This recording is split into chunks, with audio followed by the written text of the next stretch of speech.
So today I'm going to show you how to check the oil on a Toyota CHR. So to check your oil, you take out the dipstick, take a paper towel, just wipe that off. What you're going to see are two lines. This is the full line, this is the low level line. So you want the oil somewhere in between.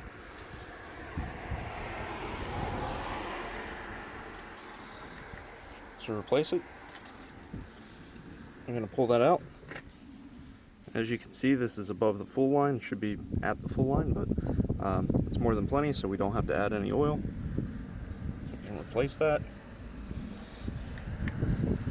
If you are low, you would just take the cap off here, and you would add oil here.